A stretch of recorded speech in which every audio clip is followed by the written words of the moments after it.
அதிமுக மூத்த தலைவரும் முன்னாள் சபாநாயகருமான PH பாண்டியன் சென்னையில் செய்தியாளர்களை சந்தித்து வருகிறார். அதன் நேரலையை பார்க்கலாம். என்னுடைய மௌனத்தை நான் காத்து வருகின்றேன். புரட்சி தலைவி அம்மா அவருடைய மறைவுக்கு பிறகு. காரணம், அவருடைய மறைவு எங்களுக்கெல்லாம் பேரிழப்பு. அவரை நம்பிதான் தமிழ்நாட்டு மக்களும் இருந்தார்கள். அனைத்து இந்திய அண்ணா திராவிட முன்னேற்ற கழக தொண்டர்களும் இருக்கின்றார்கள். எனவே நான் மௌனம் காத்து வந்தேன். இன்றைக்கு கடந்த 2 நாட்களாக நடைபெற்ற நிகழ்வுகளை எல்லாம் பார்க்கும் பொழுது நான் பிப்ரவரி 24ஆம் தேதி மௌனம் கலைக்கலாம் என்று இருந்தாலும் கூட இன்றைக்கு நான் உங்களை எல்லாம் அழைத்து உங்களோடு என்னுடைய கருத்துக்களை பகிர்ந்து கொள்ள வேண்டும் என்று ஆசைப்பட்டு இன்றைக்கு நான் உங்களை அழைத்திருக்கின்றேன். செப்டம்பர் மாதம் 22ஆம் தேதி இரவு நம்முடைய தமிழக முதலமைச்சர் புரட்சி தலைவி அம்மா அவர்கள் போயஸ் கார்டன் இல்லத்திலிருந்து மயக்கமுற்ற நிலையில், மூச்சு திணறல் உள்ள நிலையில், உடலில் தண்ணீர் இல்லாமல் டீஹைட்ரேஷன் இருந்த நிலையில் நினைவிழந்தவராக அப்பல்லோ ஆஸ்பத்திரிக்கு எடுத்துச் செல்லப்பட்டிருக்கின்றார்கள் என்ற செய்தியை கேட்டேன். ஆஸ்பத்திரிக்கு சென்ற பிறகு ஆஸ்பத்திரிக்கு போயஸ் கார்டனில் இருந்து எடுத்துச் செல்லும் பொழுது அன்று இரவு என்ன நடந்திருக்கும், என்ன நிகழ்வுகள் உள்ளன என்பதை நான் யோசித்தேன். She was brought unconscious with breathlessness, dehydration. இதுதான் முதல் தகவல். அடுத்த நாள் காலை பத்திரிகையில் பார்க்கும் பொழுது புரட்சித் தலைவி அம்மா அவர்களுக்கு வீட்டில் மன அழுத்தம் இருந்ததாகவும், வீட்டில் வாக்குவாதத்தில் உள்ளே இருந்துள்ளோடு நடந்ததாகவும், அவர் அந்த வாக்குவாதத்தில் ஈடுபடும் பொழுது அது கைகலப்பில் போய் வீட்டில் உள்ளவர்களோடு முடிந்து அவர் கீழே தள்ளிவிடப்பட்டு கீழே விழுந்து என்னை தூக்குங்கள் என்று கூட அவர் கேட்ட பொழுது யாருமே தூக்க முன்வரவில்லை என்ற செய்தியையும் அடுத்த நாள் காலை பத்திரிகையில் பார்த்தேன். என்றைக்கும் ஆஸ்பத்திரிக்கு செல்லும் பொழுது வீட்டில் என்ன நிகழ்வு நடைபெற்றது என்பதைத்தான் என் போன்ற மூத்த வழக்கறிஞர்கள், கிரிமினல் சட்டத்தை, ஏன் ஃபாரன்சிக் மெடிசின் படித்த என் போன்றவர்கள் சிந்திப்பது உண்டு. வீட்டில் ஒரு நிகழ்வு நடந்திருக்கிறது, அங்கே வைத்திருந்தால் ஏதாவது அசம்பாவிதம் வீட்டில் நடைபெற்றால் வீட்டில் உள்ளவர்கள் மீது குற்றச்சாட்டு விழுந்துவிடும் என்று பயந்துதான் அவர்கள் ஆஸ்பத்திரிக்கு கொண்டு போனதாக காலையில் செய்தி. காலையில் பத்திரிகையில் வந்தவுடனேயே ஒரு 2 மணி நேரம் கழித்தவுடனேயே தொலைக்காட்சியில் செய்தி தொடர்பாளர்கள் பேசுவதை கேட்டேன். அம்மாவுக்கு ஒன்றுமில்லை, டீஹைட்ரேஷன், பிரெத்லெஸ்னஸ், மாலையில் வீடு திரும்பி விடுவார் என்று சொன்னார்கள். அதற்கு அடுத்த நாளும் அப்படியே சொன்னார்கள். இந்த இரண்டையும் கேட்ட பிறகு நான் நேரடியாக அப்பல்லோ மருத்துவமனைக்கே சென்றேன். அப்பல்லோ மருத்துவமனைக்கு செல்லும் பொழுது, உள்ளே நுழையும் பொழுது நுழைவாயிலில் காவல்துறை அதிகாரிகள் 2 விதமாக உட்கார்ந்திருந்தார்கள்.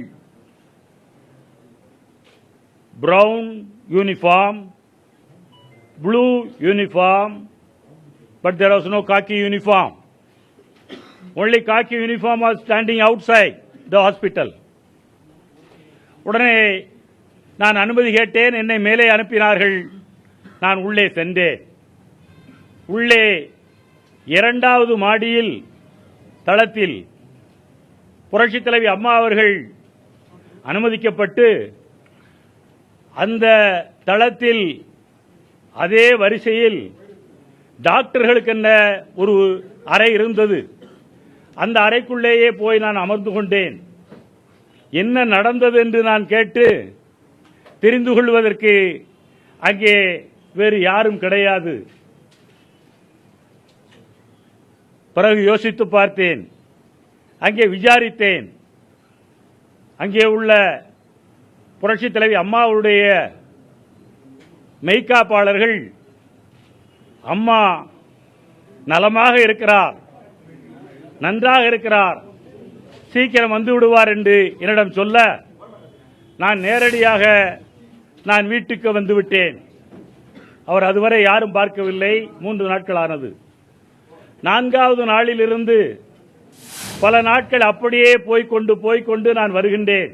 அதே அறையில் தான் நான் உட்கார்ந்திருப்பேன். அங்கே முன்னாள் அமைச்சர்கள், தலைமை கழக நிர்வாகிகள் எல்லோரும் உட்கார்ந்து ஏதாவது செய்தி கிடைக்குமா என்று எதிர்நோக்கிக் கொண்டிருப்போம். என்ன விதமான சிகிச்சைகள் வழங்கப்பட்டது என்பதை எங்கள் யாரும் தெரிவிக்கவில்லை, யாரும் சொல்லவில்லை. நாங்கள் யாரையும் பார்க்க முற்படவில்லை. இப்படியே போனது. பல நாட்கள் ஆன பிறகும் கூட புரட்சித் தலைவி அம்மா அவர்கள் வீடு திரும்பவில்லை. என் போன்றவர்களுக்கு கொஞ்சம் என்ன நடக்கிறது என்பதை தெரிந்து கொள்ள வேண்டும் என்று அங்கே இருப்பவர்களை கேட்டேன். வந்தவர்கள் அதற்கு பிறகு ஒவ்வொரு நாளும் 2வது மாடிக்கு லிப்டில் சென்று நின்றவுடன் அம்மாவுடைய மெய்காப்பாளர் அத்தனை பேரும் லிப்ட் அருகையில் என்னிடத்தில் வந்து, அம்மா நன்றாக இருக்கின்றார், சாப்பிடுகின்றார், பேசுகின்றார் என்று வாலண்டியராகவே தானாகவே முன்வந்து என்னிடத்தில் சொல்லுவார்கள். இப்படி பல நாட்கள் கேட்டுக்கொண்டிருந்தேன். எல்லோரும் பேரட் லைக், எப்படி குருவி சொல்லுமோ கிளி சொல்லுமோ அதே போல அவர்கள் சொல்ல சொல்ல எல்லோரும் அதைத்தான் சொன்னார்கள். ஆனால் எந்த முன்னேற்றமும் எனக்கு தென்படவில்லை. பிறகுதான் என்ன நடக்கிறது என்பதை தீர விசாரித்த பிறகு புரட்சித் தலைவி அம்மா அவர்களுக்கு டெல்லியிலிருந்து எய்ம்ஸ் டாக்டர் வரப்போகின்றார், லண்டனிலிருந்து பீலே டாக்டர் வரப்போகின்றார், இன்னும் சிங்கப்பூரிலிருந்து 2 பிசியோதெரபிஸ்ட் வரப்போகின்றார்கள் என்றெல்லாம் சொன்னார்கள். இதையெல்லாம் கேட்டவுடன் சரி ஏதோ ட்ரீட்மெண்ட் நடக்கிறது என்று உட்கார்ந்து பார்க்கும் பொழுது நான் உட்கார்ந்திருந்த அந்த ரூமுக்கு எதிரேயே இந்த டாக்டர்கள் சென்று கொண்டிருப்பார்கள். முதலமைச்சர் அலுவலகத்தில் உள்ள தலைமைச் செயலாளர், அவருடைய ஆலோசகர்கள், அவருடைய பிரைவேட் செக்ரட்டரிஸ் எல்லோரும் போய் கொண்டிருப்பார்கள். அவர்களெல்லாம் ஏதோ அவர்கள் நடந்து கொண்டிருப்பார்கள், அவ்வளவுதான். ஒரு கருத்தும் எங்களுக்கு கிடைக்கவில்லை. பிறகு அரவங்குறிச்சி தேர்தல் வந்தது. அந்த நேரத்தில் எல்லோரும் சொன்னார்கள், நாங்கள் எல்லோரும் அரவங்குறிச்சிக்கு போகின்றோம், திருப்பரங்குன்றத்திற்கு போக போகின்றார்கள். நான் சொன்னேன், உங்களுக்கு இதெல்லாம் எங்கே இருந்து உத்தரவு வருகிறது என்று கேட்டேன். ஒருவரும் அதற்கு பதில் சொல்லவில்லை. சரி நீங்கள் போங்கள் என்று அவர்களெல்லாம் அனுப்பிவிட்டு மறுநாளிலிருந்து 15 நாள் தொடர்ந்து நான் மட்டும்தான் அங்கே இருந்தேன். ஒரு சில தலைமை கழக நிர்வாகிகள், முன்னாள் அமைச்சர்கள், எம்எல்ஏக்கள் மட்டும் வந்து போனார்கள். இதை பார்க்கும் பொழுது என்ன ட்ரீட்மெண்ட், என்ன நிகழ்வு என்பதை அதுவரை நாங்கள் கேட்க முற்படவில்லை. அதுபோல தேர்தல் முடிவுற்றது, எல்லோரும் திரும்பி வந்தார்கள். தொடர்ந்து நாங்கள் இந்த பணியை செய்து கொண்டிருக்கின்றோம். புரட்சித் தலைவி அம்மா அவர்களை அன்பின் நிமித்தமாக நாங்கள் பார்ப்பதற்கு நாள்தோறும் செல்லுவது, மாலை வரை இருப்பது, வருவது, இப்படி போய்க் கொண்டிருந்தது. டிசம்பர் 5ஆம் தேதி அந்த நாள்தான் மாலை 5 மணிக்கு புரட்சித் தலைவி அம்மா அவர்கள் கார்டியாக் அரெஸ்ட் வந்துவிட்டது என்று செய்தி கேட்டவுடன் நாங்கள் அங்கே செல்லுகின்றோம். புரட்சித் தலைவி அம்மா அவர்கள் அதற்குள் அவர் சாதாரண வார்டுக்கு கொண்டு வரப்பட்டு அங்கே இருக்கின்றார். அங்கே கார்டியாக் அரெஸ்ட் என்று சொன்னார்கள். மாலை 5 மணி, 7 மணி ஆனது, எங்களுக்கு ஒன்றும் சொல்லவில்லை. ஒரு 8:30 மணி இருக்கும். பிரதாப் ரெட்டி அவர்களும் அவருடைய மகள் டாக்டர் பிரீதா ரெட்டி அவர்கள் 2 பேரும் வந்தார்கள். எங்களை எல்லாம் பார்த்து கைகூப்பி, சாரி, என்ன செய்வது, இனிமேல் ஆண்டவனை பிரார்த்திப்போம் என்று சொன்னார்கள். அப்பொழுதுதான் எங்களுக்கு முழுமையான நிலை தெரிந்தது. உடனே என்ன செய்ய போகின்றீர்கள் என்று கேட்டோம். அதற்கு அவர் சொன்னார், I have fitted an artificial device. Pratap Reddy எங்களிடத்தில் சொல்லிவிட்டு போனார். நாங்கள் அதே ரூமில் வெளியே சுமார் 150 பேர் முன்னாள் அமைச்சர்கள், தலைமைக் கழக நிர்வாகிகள் எல்லோரும் நின்று கொண்டிருந்தோம். திடீரென்று பார்க்கின்ற நேரத்தில் அந்த ஐசியு வார்டிலிருந்து வெளியே வருகின்ற வழியிலிருந்து அந்த வராண்டா முடியும் வரை ஒரு ப்ரொசெஷன் வர ஆரம்பித்தது. லெட் பை திருமதி சசிகலா நடராஜன். அவர் ஜேம்ஸ் பாண்ட் கோட்டை போட்டுக்கொண்டு அவருக்கு பின்னால் அவருடைய குடும்ப உறுப்பினர்கள் நடந்து வர அவர் அப்படி வருகின்றார். அந்த வராண்டா முழுவதும் அவர்கள் நடக்கின்றார்கள்.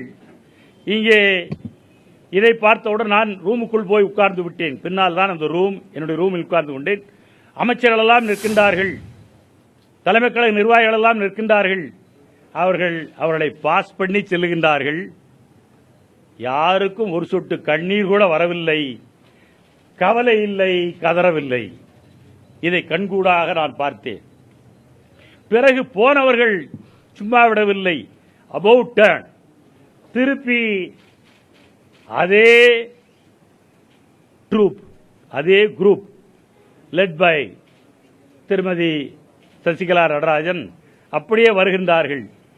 நான் உள்ளே உட்கார்ந்து கொண்டிருந்தேன்.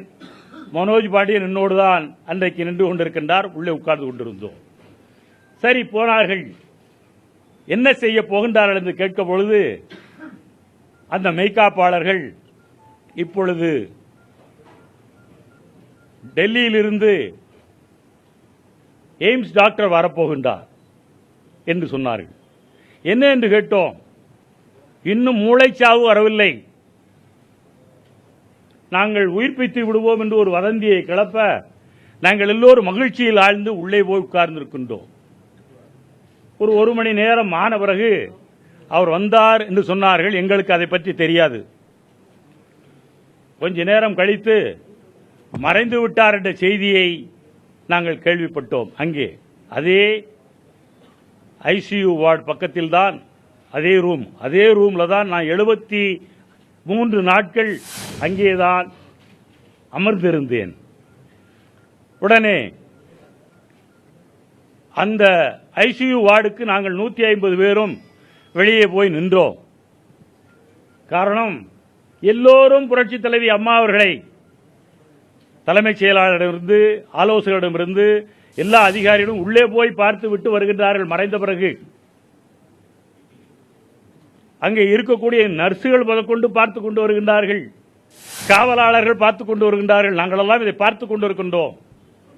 உடனே சூப்பரண்டா போலீஸ் இன்டெலிஜென்ஸ் அங்கே நின்னார். சார் என்றேன். என்ன என்றார். நாங்கள் எல்லோரும் அம்மாவை பார்க்க வேண்டும். 75 நாள் நாங்கள் பார்க்கவில்லை நாட்கள், இன்றைக்கு நாங்கள் பார்க்க வேண்டும் என்று சொல்ல, இல்ல சார், எல்லோரும் கீழ்த்தளத்திற்கு வந்து விடுங்கள், அங்கே அம்மாவை ஆம்புலன்ஸ் வேனில் ஏற்றும் பொழுது பாருங்கள் என்றார். நான் சொன்னேன், நேரடியாக பார்க்க வேண்டும் இதே ஐசியு இடத்தில் என்று நான் சொல்ல சண்டை போட்டேன். உடனே அவர் சரி என்று சொன்னார். உள்ளே இருந்து அம்மாவுடைய செக்யூரிட்டி ஆபீசர், இன்னும் 2 டாக்டர்கள், இந்த சூப்பரண்டா போலீஸ் இன்டெலிஜென்ஸ் எல்லோரும் வந்தார்கள். சார், இன்னும் 4 மணி நேரம் ஆகும், எம்பாம் பண்ணுவதற்கு 4 மணி நேரம் ஆகும் அவர் சொன்னது. அதாவது 4 மணி நேரம் என்று சொன்னால் நாங்கள் எல்லாம் வீட்டுக்கு போய்விடுவோம் என்று எண்ணினார்கள். இல்லை, எவ்வளவு நேரம் ஆனால் நாங்கள் இங்கேதான் இருப்போம் என்று அங்கே இருக்கின்றோம்.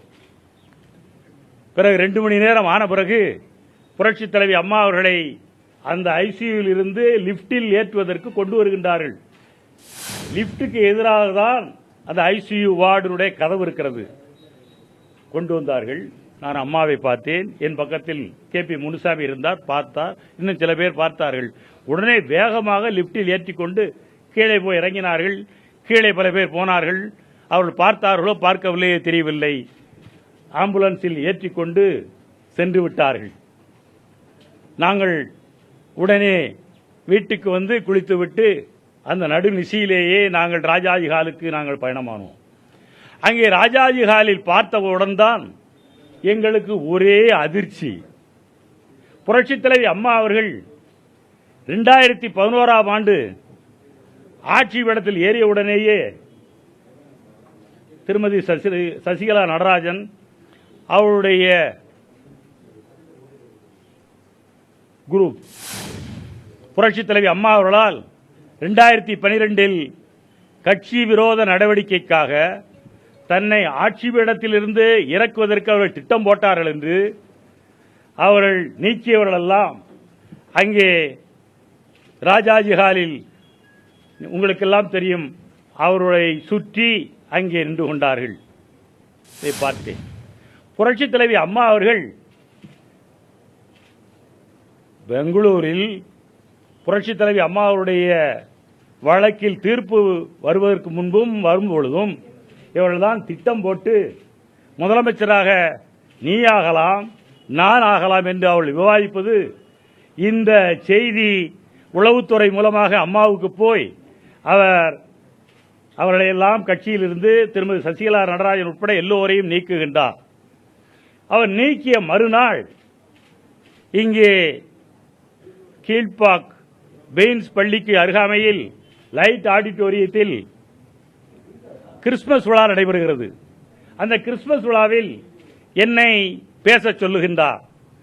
நான் அப்பொழுது பேசினேன், புரட்சித் தலைவி அம்மா அவர்களே, முதலமைச்சர் அவர்களே, நீங்கள் ஒரு குடும்பத்திற்கு முதலமைச்சர் அல்ல, தமிழ்நாட்டில் உள்ள 1.5 கோடி குடும்பத்தினருக்கும் நீங்கள் தான் முதலமைச்சர் என்று நான் சொல்ல புரட்சித் தலைவி அம்மா அவர்கள் கேட்டுக்கொண்டார்கள். பிறகு என்ன ஆயிற்று? இவர்களெல்லாம் நீக்கப்படுகின்றார்கள். நீக்கப்பட்டு 2-3 மாதம் ஆன பிறகு திருமதி சசிகலா நடராஜன் புரட்சித் தலைவி அம்மா அவர்களுக்கு ஒரு மன்னிப்பு கடிதம் கொடுக்கின்றார். எங்களுடைய சொந்தக்காரர்கள் எல்லாம் திட்டம் போட்டு உங்களை முதலமைச்சர் பதவியிலிருந்து இறக்க வேண்டும் என்று they have done this treacherous act.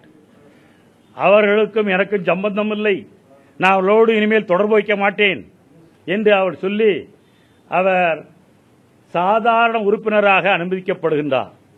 அப்படி சாதாரண உறுப்பினராக அனுமதிக்கப்பட்ட திருமதி சசிகலா நடராஜன் புரட்சித் தலைவி அம்மா அவர்கள் மறைந்து 20 நாட்கள் கூட ஆகவில்லை, கல்லறை காய கூட ஆகவில்லை.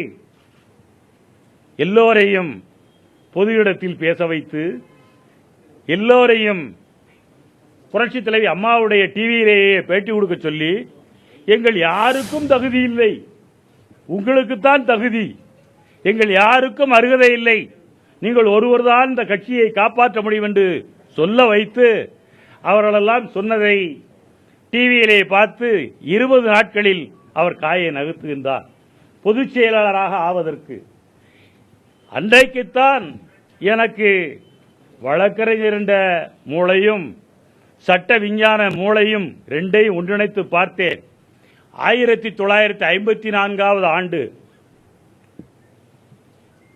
மும்பையில் ஒரு பெரிய பணக்கார அம்மாவை ஒருவர் மும்பையிலிருந்து டெல்லி வரை ரயிலில் பயணம் செய்ய சொல்லி அவருடைய நம்பிக்கை பெற்ற ஒரு டாக்டரை வைத்துக் கொண்டு, அந்த நம்பிக்கை பெற்ற டாக்டர் அந்த லட்சுமிபாய் என்பவர், நான் உங்களுக்கு இந்த தீர்ப்பையே தருகின்றேன், லட்சுமிபாய் என்பவரை பெரிய பணக்கார அம்மா அவருடைய நம்பிக்கையை பெற்று அவருக்கு அன்ரெகனைஸ்ட் ட்ரக் அதை செலுத்தி அவருக்கு அன்டிடெக்டபிள் பாய்சன் அதையும் செலுத்தி டெல்லிக்கு கொண்டு போகின்றார். டெல்லியில் போய் அவர் மயக்கம் வருகின்றார். அவரை ஆஸ்பத்திரிக்கு அன்கான்சியஸாக கொண்டு செல்கின்றார்கள். அவர் மறைகின்றார். சாட்சியே இல்லை என்று அவர்களெல்லாம் இருக்கின்றார்கள். இந்த கொலைக்கு சாட்சியே இல்லை என்று அவர்களெல்லாம் இருந்தார்கள். அது விசாரிக்கப்பட்டு அது உயர்நீதிமன்றத்தில் வந்து பொம்பாய் உயர்நீதிமன்றத்தில் வந்து அங்கேயும் விசாரிக்கப்பட்டு அவர்களுக்கு எல்லாருக்கும் இதற்கு ஐவிட்னஸே கிடையாது. அதற்கு நீதிபதி சொல்லுகின்றார், witness may lie but the circumstances cannot என்று சொல்லி ஆயுள் தண்டனை வழங்கப்பட்டு 1954 ஏஐஆர் ஜேர்னல் ஏஐஆர் 1960 பேஜ் 500 அதில் உச்சநீதிமன்றத்துக்கு வருகிறது இந்த வழக்கு. அவர்களெல்லாம் கேட்கின்றார்கள், இதற்கு சாட்சியே கிடையாது, பார்த்த சாட்சியே கிடையாது என்று. நீதிபதி யார் தெரியுமா? இந்திய நாட்டின் ஜனாதிபதியாக வருகின்றார் இதாயத்துல்லா. அவர்தான் உச்சநீதிமன்ற நீதிபதியாக இருந்து அவர் தீர்ப்பின் முதல் எழுத்தே the conduct of the accused both before and after the unnatural death is sufficient. Circumstances conduct of the accused. ஏனென்றால் இந்த அம்மையாரின் இறந்து போன அம்மையாரின் லட்சுமி பம்பாயின் நம்பிக்கையை பெற்ற மெடிக்கல் அட்வைசர், அவருடைய குடும்ப அட்வைசர், அவருக்கு ஒரு பாய்சனை செலுத்தி அது டெல்லி போய் சேருவதற்குள் பம்பாய் ரயிலில் இருந்து இறங்கும் பொழுது அந்த பாய்சனே எவாபரேட் ஆகிவிடுகிறது, அன்டிடெக்டபிள் பாய்சன். சோ இந்த தீர்ப்பை எல்லாம் படித்து நான் 1967 ஆண்டு சென்னை மருத்துவக் கல்லூரியில் 2 ஆண்டு காலம் பிஎல் பட்டம் பெற்ற பிறகு கிரிமினாலஜி அண்ட் ஃபாரன்சிக் சயின்ஸ் என்ற பாடத்தை படித்தேன். அன்றைக்கு படித்த பாடத்தை நான் திரும்ப எடுத்தேன், என்ன விவகாரம் என்று. அதில் தெளிவாக சொல்லப்பட்டிருக்கிறது. எனவே இங்கே சாதாரண ஒரு வீட்டில் கணவன் மனைவி இருக்கின்றார்கள். மனைவி திடீரென்று கணவனால் கொல்லப்படுகின்றார் வைத்துக் கொள்வோம். கணவன் நான் செய்யவில்லை என்று சொல்லுவார். போலீசார் என்ன சொல்லுவார்கள்? யார் கூட இருந்தது என்று அந்த கணவனை கைது செய்து அவர்களுக்கெல்லாம் தண்டனை வாங்கி கொடுத்திருக்கின்றார்கள். எனவே செப்டம்பர் மாதம் 22ஆம் தேதி அந்த வீட்டில் எத்தனை பேர் இருந்தார்கள்? இரவு புரட்சித் தலைவி அம்மா அவர்கள் அப்போலோ ஆஸ்பத்திரிக்கு எடுத்துச் செல்வதற்கு முன்பு வீட்டில் இருந்த சொந்தங்கள் யார் யார், இதை பற்றி எல்லாம் விசாரிக்க வேண்டாமா? அப்போலோ ஆஸ்பத்திரியில் வேண்டுமானால் நாங்கள் பேஷண்ட் ரைட் டு பிரைவசியை நாங்கள் வயலேட் பண்ண முடியாது என்று சொல்லலாம். ஆனால் வீட்டில் நடந்த விவகாரத்திற்கு nobody can take this defence. எனவே அந்த விசாரணை முழுமையாக வேண்டும். ஆரம்ப நிலையில் என்ன என்று பார்க்க வேண்டும். அதற்கு ஒருவர் கூட சொன்னார், ஏன் ஒரு நீதிபதியே சென்னை உயர்நீதிமன்றத்தில் சொன்னார். நான் கூட புரட்சித் தலைவர் அம்மாவுடைய உடலை தோண்டி எடுத்து நான் அதை விசாரிக்க விரும்புகின்றேன் என்று சொன்னார். போஸ்ட்மார்ட்டமே தேவையில்லை, circumstantial evidence is enough. Indira காந்தியை போஸ்ட்மார்ட்டமா பண்ணினார்கள்? கிடையாது. எனவே அந்த விவகாரத்தில் அப்போலோ ஆஸ்பத்திரியின் இந்த அங்கே போய் சேர்வதற்கு முன் நடைபெற்ற இந்த விவகாரத்தை விசாரிக்க வேண்டும். காரணம், அந்த கான்டாக்ட் எப்படி தெரிகிறது? புரட்சித் தலைவி அம்மா அவர்கள் மறைந்து 20 நாட்களுக்குள் நான் ஜெனரல் செக்ரட்டரி ஆக வேண்டும், நான் முதலமைச்சராக வேண்டும். இதுதான் contact of the person before and after the unnatural death of our leader. எனவே இப்பேற்பட்டவர்கள் பொதுச் செயலாளராக ஆக முடியாது. நான் ஒரு கட்சி பதவி கூட நான் பெறமாட்டேன், நான் ஒரு கவுன்சிலர் சீட்டு கூட கேட்க மாட்டேன் என்று அவர் மன்னிப்பு கடிதம் கொடுத்துவிட்டு வருகின்றார். ஆனால் முதலமைச்சராக ஆக வேண்டும் என்று இங்கே ஆயத்தங்கள் எல்லாம் நடைபெற்று வேகமாக எம்எல்ஏக்கள் மீட்டிங் எல்லாம் கூட்டப்பட்டு அவர்களால் ஏகமானதாக தேர்ந்தெடுக்கப்பட்டு ஏதோ புரட்சித் தலைவி அம்மாவுடைய அருளால், புரட்சித் தலைவி அம்மாவுடைய ஆன்மாவின் வேண்டுகோளால் புரட்சித் தலைவர் எம்ஜிஆரின் அருளால் வேண்டுகோளால் நேற்றைய தினம் அது தடுக்கப்பட்டு இருக்கிறது. எனவே அதுபோன்ற நிகழ்வுகள் நடந்த காரணத்தினால்தான் இன்றைக்கு நான் மௌனத்தை கலைக்க வேண்டிய நிலையில் நான் வந்திருக்கின்றேன். பொதுச் செயலாளர் தேர்வு எப்படி இருக்க வேண்டும் என்று நாங்கள் எல்லோரும் புரட்சித் தலைவர் எம்ஜிஆரோடு சேர்ந்து 1972ஆம் ஆண்டு கட்சியை துவக்கும் பொழுது புரட்சித் தலைவர் எம்ஜிஆர் எங்களை எல்லாம் சேர்த்து சட்டதிட்ட குழுவை அமைத்தார். அந்த சட்டதிட்ட குழு புரட்சித் தலைவர் எம்ஜிஆருடைய வேண்டுகோளை ஏற்று பொதுச் செயலாளர் என்பவர் பொதுக்குழுவால் தேர்ந்தெடுக்கப்படக்கூடாது, பொதுச் செயலாளர் என்பவர் அனைத்து இந்திய அண்ணா திராவிட முன்னேற்ற கழக அடிமட்ட தொண்டர்களால் தேர்ந்தெடுக்கப்பட வேண்டும் என்று அங்கே சட்டம் கொண்டு வரப்பட்டு சட்டதிட்ட குழுவினுடைய பரிந்துரைகள் ஏற்கப்பட்டு அந்த சட்டம் எக்காலத்திலும் எந்த நேரத்திலும் ரிப்பீலும் செய்யக்கூடாது, அமெண்டும் செய்யக்கூடாது என்று அந்த விதியிலேயே இருக்கிறது. எனவே விதியை மீறி ஜெனரல் செக்ரட்டரியாக வர முடியாது, வந்தால் அது நிலைக்காது. அதனால்தான் அது தற்காலிகம். எனவே கட்சியின் உறுப்பினர் நீக்கப்பட்டவர்களை எல்லாம் பார்க்கும் பொழுது இன்றைக்கு நடைபெறுகின்ற அத்தனை விவகாரங்களையும் பார்த்து நாட்டு மக்களுக்காக அனைத்து இந்திய அண்ணா திராவிட முன்னேற்ற கழக தொண்டர்களுக்கு சொல்வதற்காக நான் சொல்லுகின்றதெல்லாம் எங்களையெல்லாம் வஞ்சித்து எங்களுடைய உரிமைகள் எல்லாம் கபலீகரம் செய்து பொதுச் செயலாளராக ஆவதற்கு இன்றைக்கு திருமதி சசிகலா நடராஜன் முற்படுவதை நான் எதிர்க்கிறேன். நான் அதற்காகத்தான் உங்களை சந்திக்க வந்திருக்கின்றேன். இந்த சட்டத்திட்டங்கள் யாருக்கும் தெரியாது, அதிமுகவின் வரலாறு யாருக்கும் தெரியாது. வரலாறு தெரிந்தவர்கள் எல்லாம் மறைந்து விட்டார்கள், இல்லாவிட்டால் வரலாறு தெரிந்தவர்கள் எல்லாம் பல்வேறு கட்சிகளில் சேர்ந்து விட்டார்கள் என்ற தைரியத்தோடு செய்கின்றார்கள். அதுபோலவேதான் முதலமைச்சர் பதவியும் பொதுச் செயலாளர் பதவியும் அவர் ஏற்க தகுதி அற்றவர். ஒரே காரணம், மிடாஸ் மதுபான நிறுவனத்தின் அவருடைய உறவினர்கள் அத்தனை பேரும் பங்குதாரர்கள். 17,000 கோடி ரூபாய் ஆண்டுக்கு வருமானம் வருகிறது அரசின் மூலமாக. 2006ஆம் ஆண்டு திமுக ஆட்சி பீடத்தில் இருந்த நேரத்திலும் கூட திமுக அரசில் இந்த மதுபான ஆலையின் பொருட்கள் அங்கே அரசுக்கு கொடுத்திருக்கின்றார்கள்.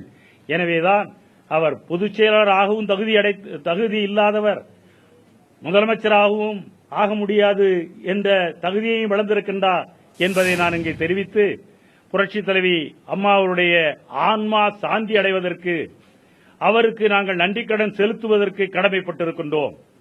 1996ஆம் ஆண்டு புரட்சித் தலைவி அம்மா அவர்கள் சிறைச்சாலையில் இருந்து விடுதலை செய்யப்பட்டு வந்தபொழுது தலைமைச் கழகத்தில் இதேபோல மாபெரும் செய்தியாளர் சந்திப்பு வைத்தார்.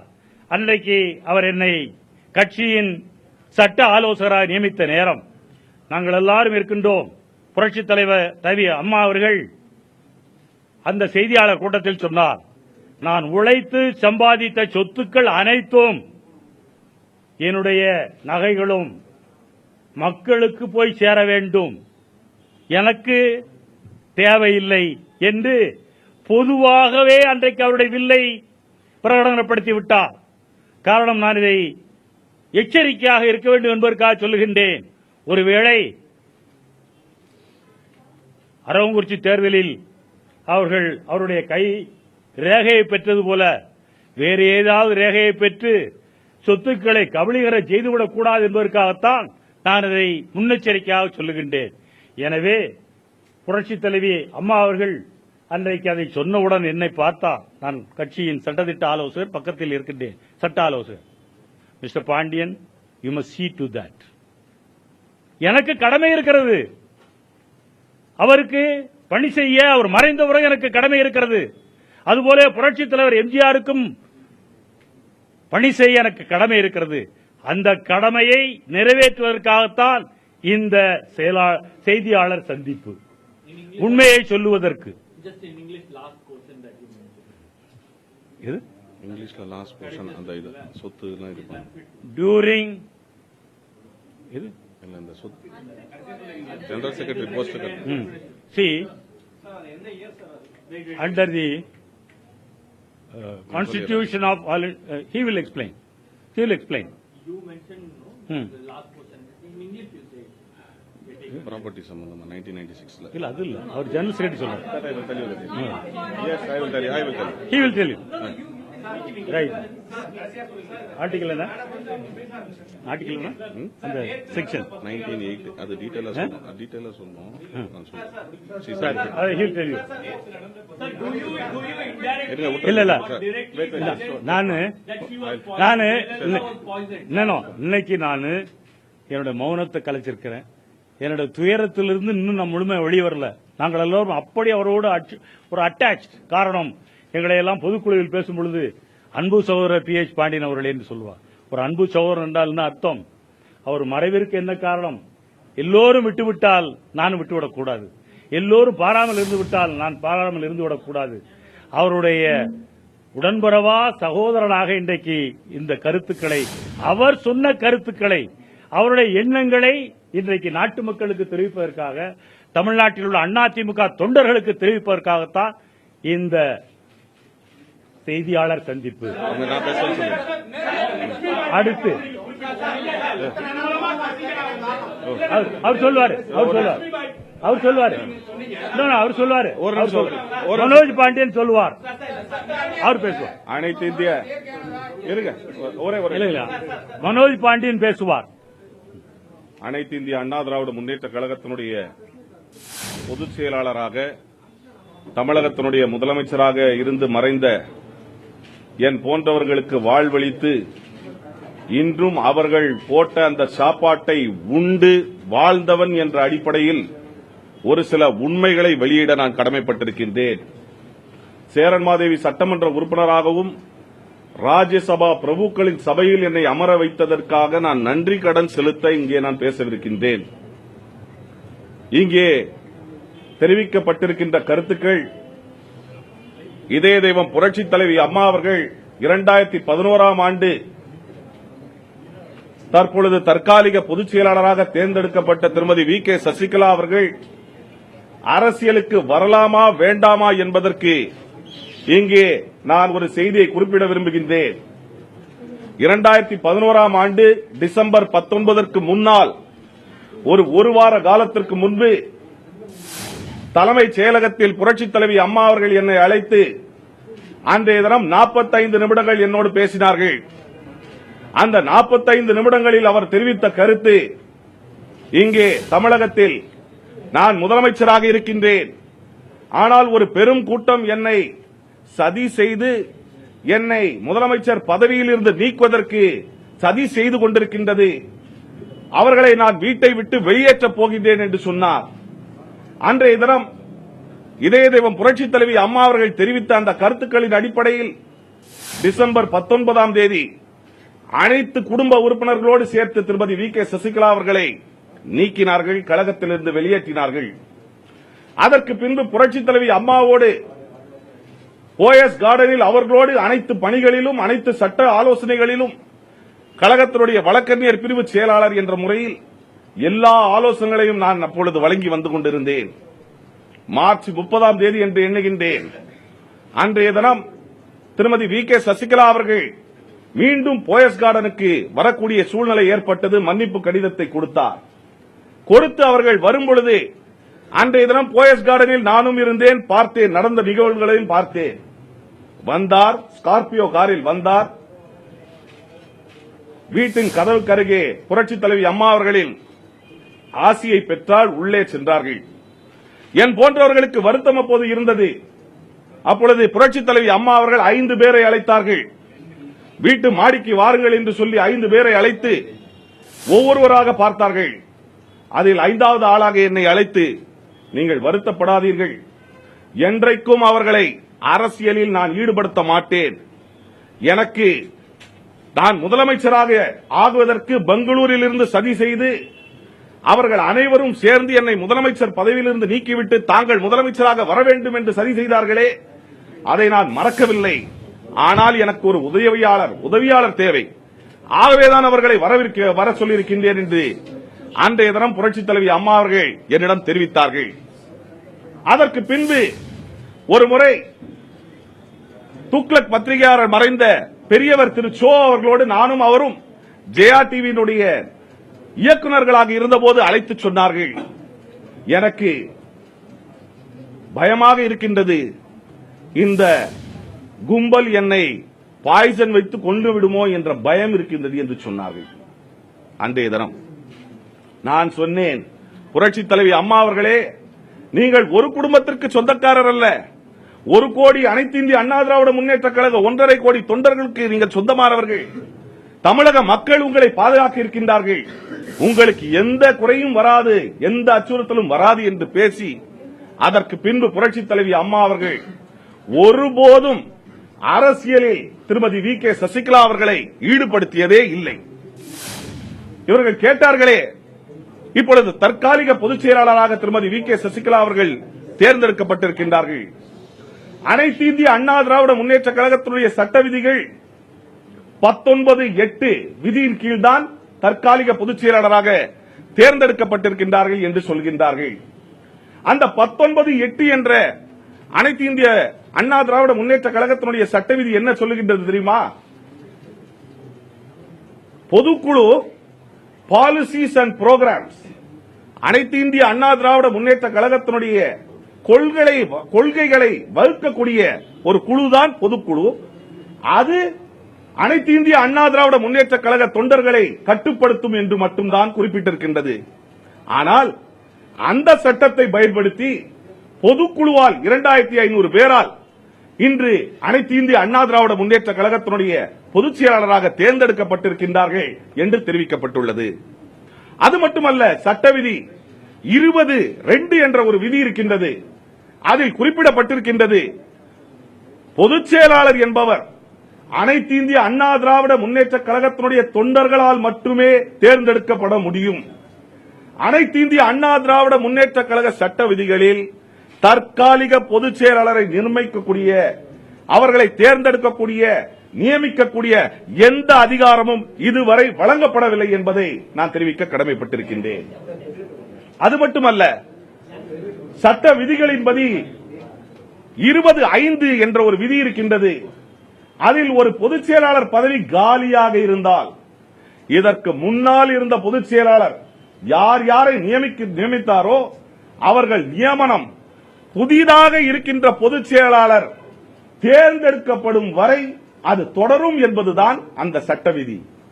இப்படி தற்காலிக பொதுச் செயலாளராக தேர்ந்தெடுக்கப்பட்ட திருமதி வி கே சசிகலா அவர்களை இன்று தமிழகத்தினுடைய முதலமைச்சராக தேர்ந்தெடுக்கக்கூடிய இந்த சூழ்நிலையில் அவர்களுக்கு அனைத்து இந்திய அண்ணா திராவிட முன்னேற்ற கழக 1.5 கோடி தொண்டர்களுடைய ஏகோபித்த ஆதரவு இல்லை என்பதை அது காட்டுகின்றது. காரணம், 2500 பேர் மட்டும்தான் அதற்கு வாக்களித்திருக்கின்றார்கள்.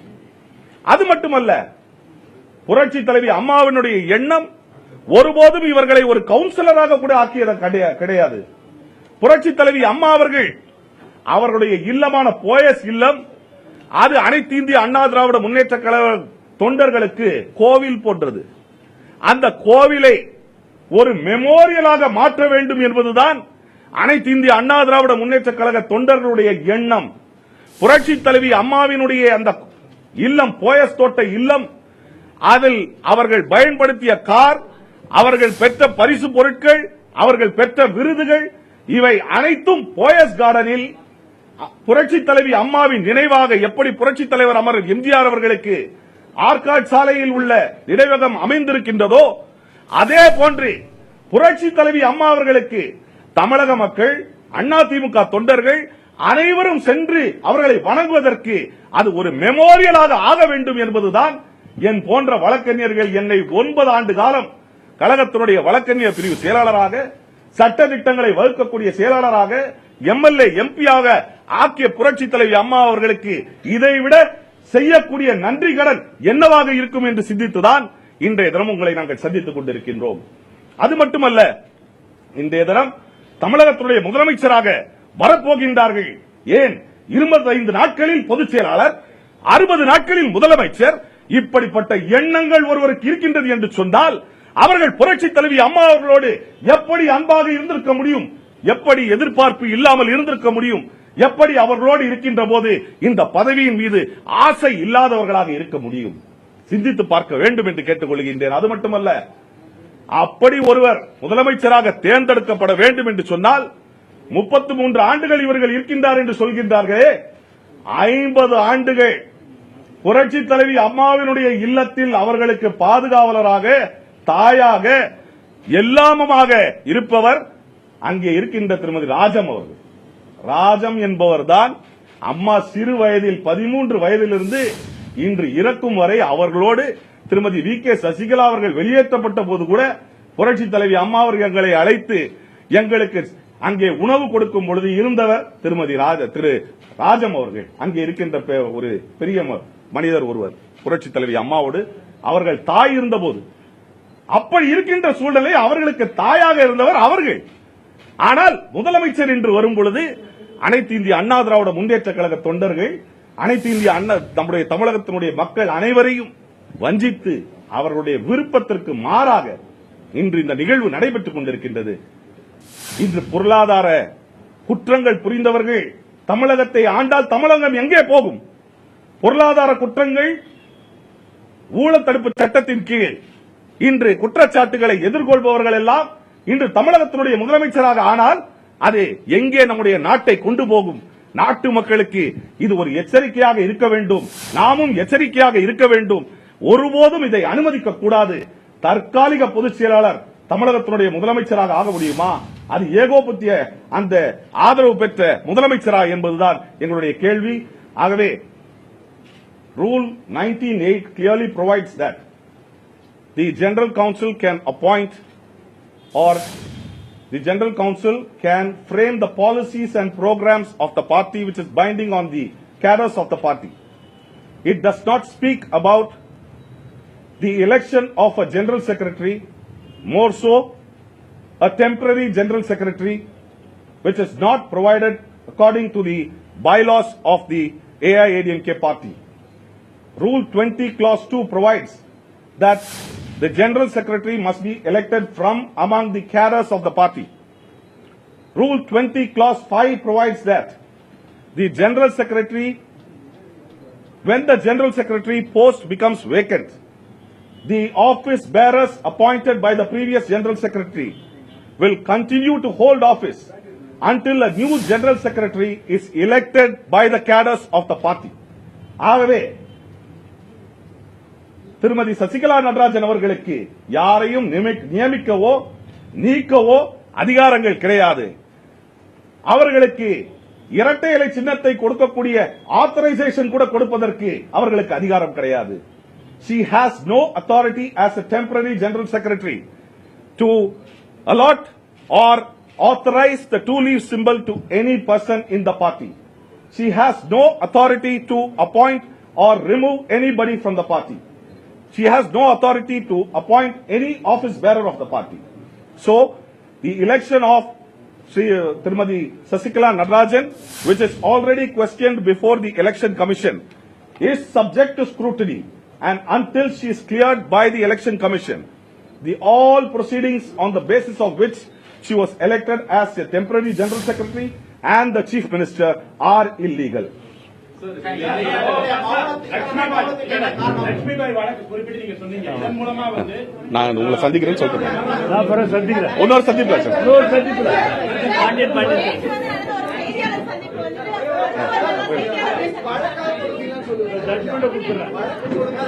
பாண்டியன் சார்